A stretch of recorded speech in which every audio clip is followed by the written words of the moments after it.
रात के लगभग 1:30 के आसपास का वक्त था। एक लड़की नरेंद्र कुमार जो बाइक मैकेनिक होता है उसके पास मैसेज करती है और उस मैसेज में लिखा होता है कि मुझे नींद नहीं आ रही है, क्या करूं। तभी लड़का कहता है ठीक है बातचीत कर लेते हैं। लड़की कहती है कि वीडियो कॉल करने का मन कर रहा है, तुम्हें देखने का मन कर रहा है। और जैसे ही लड़की की तरफ से हाँ होती है तो लड़की वीडियो कॉल करती है और वीडियो कॉल में साफ साफ दिख रहा था कि लड़की ने अपेक्षाकृत कम कपड़े पहने हुए थे। बातचीत का सिलसिला कुछ इसी तरह से शुरू होता है और बातचीत करते करते सुबह के 6 बज जाते हैं। लड़का को पता ही नहीं चलता है कि कब सुबह हो गया और दिन निकल जाता है। और दिन निकलते ही लड़का अपने ऑफिस जाने की तैयारी में लग जाता है। और उस लड़की के लिए यह कोई पहला लड़का नहीं था, बल्कि लगभग 21 लड़कों से वह ऐसे ही मनचाहा बातें करती थी। जब इंटेलिजेंस डिपार्टमेंट को यह पता चलती है तब उस लड़की को खोजने की कोशिश करते हैं,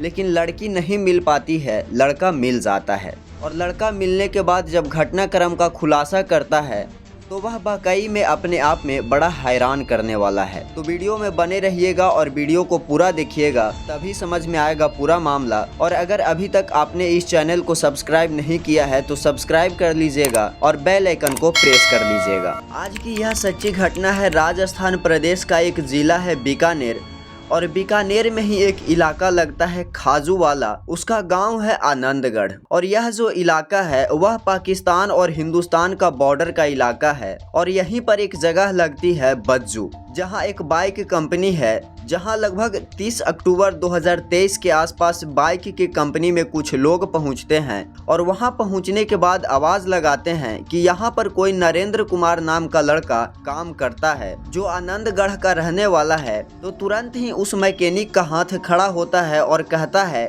कि साहब मैं हूं नरेंद्र कुमार। और नरेंद्र कुमार से वह लोग कुछ बातचीत करते हैं और बातचीत करने के बाद उसे अपनी गाड़ी में बैठा लेते हैं और वहां से लेकर चले जाते हैं। अगले ही दिन यह मामला जब सोशल मीडिया पर आती है तो लोगों को यकीन नहीं हो रहा था कि आखिरकार नरेंद्र कुमार ऐसी गलती कैसे कर सकता है। दरअसल नरेंद्र कुमार जांच में बताता है कि लगभग 2 साल पहले यानी कि साल 2021 का यह मामला है। पूनम बाजपा नाम की एक लड़की होती है जो कि भटिंडा पंजाब के रहने वाली अपने आप को बताती है। वह कहती है कि बीएसएफ में डाटा एंट्री का काम करती है और उसके पास उस लड़की का फ्रेंड रिक्वेस्ट जब आता है तो वह लड़का यानी नरेंद्र कुमार फ्रेंड रिक्वेस्ट को एक्सेप्ट कर लेता है। एक्सेप्ट करने के बाद इन दोनों की पहले तो चैटिंग के थ्रू बातचीत होती है और बातचीत होने के बाद दोनों एक दूसरे के साथ फोटो भी शेयर करते हैं। फिर इन दोनों के बीच दोस्ती हो जाती है। दोस्ती कुछ ज्यादा गहरी हो जाती है। लड़का अपने प्यार का इजहार कर देता है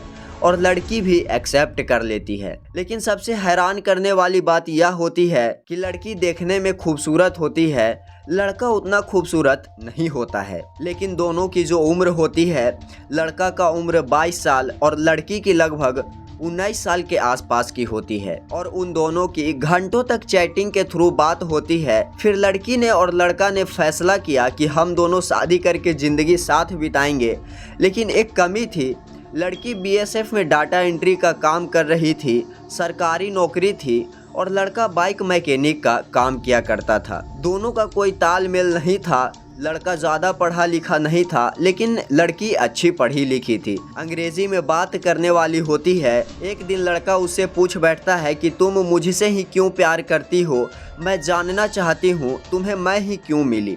तभी लड़की ने कहा कि समझने के लिए बहुत सारे लोग मिलते हैं, लेकिन कोई ऐसा मिलता है जो दिल को भा जाता है, और नरेंद्र कुमार तुम ऐसे ही हो। तो उन दोनों ने फिर चैटिंग के बाद वीडियो कॉल करना शुरू कर दिया। और वीडियो कॉल करने के बाद वह लड़की उस लड़के की हर इच्छाओं को पूर्ति करती थी। जैसा लड़का चाहता वैसी बातें करती थी। यदि वह शरीर के किसी भी अंग को देखने की डिमांड करता तो वह लड़की कभी मना नहीं करती थी। अब पूनम बाजपा के बारे में पूछा जाता है तो वह अपने घर परिवार के बारे में बताती है। घर में इतने लोग हैं, परिवार में इतने लोग हैं। लड़का भी अपने घर परिवार की बात बताया करता था। और बात करते करते लड़की ने पूछा कि तुम रहते कहाँ हो, अपना इलाका कौन सा है।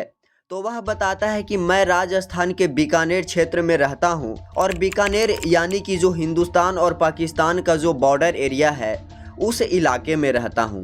फिर लड़की कहती है कि मैं कभी इस पाकिस्तान की बॉर्डर की तरफ नहीं आई हूँ। तब लड़की की बात सुनने के बाद नरेंद्र कुमार ने वहाँ के इलाके की जितनी भी सड़कें थी, सड़कों की फोटो भेजना शुरू कर दिया। बीएसएफ की जहाँ जहाँ भी पोस्टिंग थी उन पोस्टों को भेजना शुरू कर दिया। साथ ही जो टावर होते थे उनके भी, आर्मी के गाड़ियाँ, आर्मी के जो कैंप लगे होते थे, ऐसी छोटी छोटी जानकारियाँ भेजता था। और भेजने के बाद ऐसी बातचीत करते करते कब 1.5-2 साल निकल जाते हैं पता ही नहीं चलता है। और इसी बीच में एक व्हाट्सएप पर ग्रुप बनाने के लिए लड़की अपील करती है।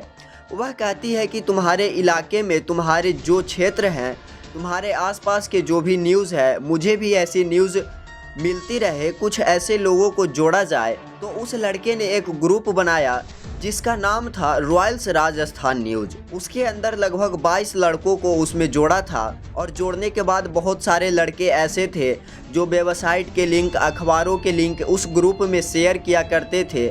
साथ ही जिस तरीके से जानकारी होती थी उस ग्रुप में लगातार शेयर किया करते थे।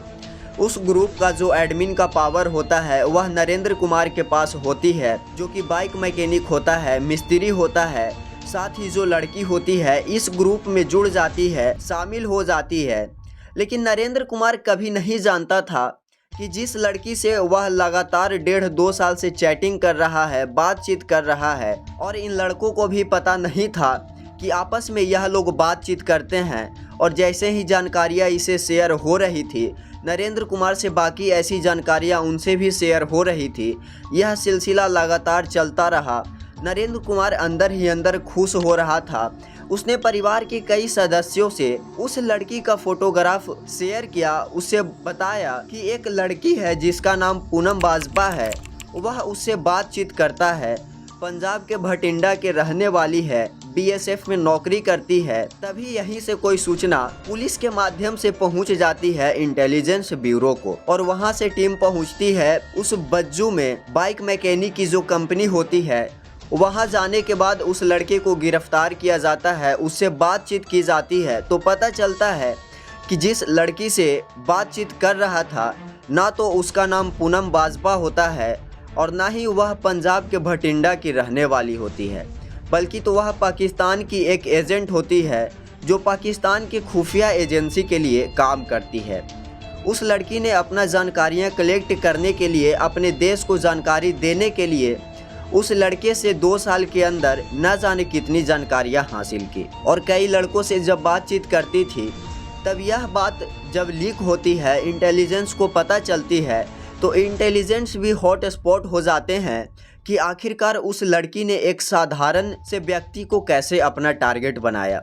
जबकि इस तरह की जो लड़कियां होती है वह सैनिकों को टारगेट बनाया करती है, मिलिट्री के जो ऑफिसर होते हैं, उनके सैनिक होते हैं, उनको बनाती है। रक्षा में जितने भी लोग जुड़े होते हैं, पावर कॉरपोरेशन होते हैं, रेलवे कर्मचारी हो, वैज्ञानिक हो, या बॉर्डर एरिया के स्थानीय नागरिक जो आम नागरिक होते हैं, ऐसे लोगों को निशाना बनाती है। उसने भी ऐसे ही एक मैकेनिक को निशाना बनाने के बाद बहुत सारी जानकारियाँ इकट्ठा कर ली।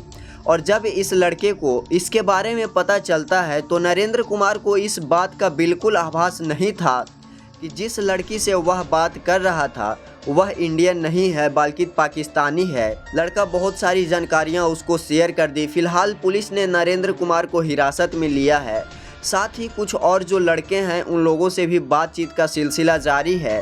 इसमें कितने दोषी निकलेंगे, कितने नहीं निकलेंगे, लेकिन साथ ही इंटेलिजेंस डिपार्टमेंट के अधिकारी खास करके युवाओं से और लोगों से अपील करते हुए कहते हैं कि इस तरह के किसी भी फेसबुक या किसी भी अन्य चीज़ों से आपके पास रिक्वेस्ट आती है तो आप बातचीत करने से पहले, दोस्ती करने से पहले आप बिल्कुल सोच समझ कर कीजिए और उसे ऐसी कोई जानकारियां साझा ना करें जिससे देश के खिलाफ जाए। और ऐसा हुआ तो फिर देश आपके खिलाफ चला जाएगा और आपके खिलाफ कड़ी से कड़ी कार्रवाई होगी। नरेंद्र कुमार के खिलाफ अभी जांच जारी है, उसमें कितने अपराध किए हैं वह तो जांच के बाद ही पता चल सकेगा। तो दोस्तों, इस घटनाक्रम को सुनाने का मेरा कोई उद्देश्य किसी को नुकसान पहुंचाना या किसी को परेशान करना नहीं है, बल्कि लोगों को जागरूक करना है। और आप ऐसे नरेंद्र कुमार जो अनजाने में यह गलती कर बैठा, इसके बारे में क्या कहना चाहोगे?